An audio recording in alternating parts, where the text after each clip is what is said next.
আজকে রাতের খাবার হলো মটরশুঁটি, গাজর, মিষ্টি আলু, মিষ্টি কুমড়া দিয়ে গরম গরম ভেজিটেবল ডিম খিচুড়ি।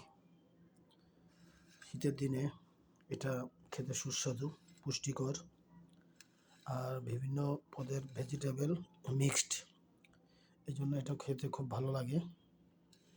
এটার সাথে হালকা ঘি, মটরশুঁটি, টমেটো, গাজর,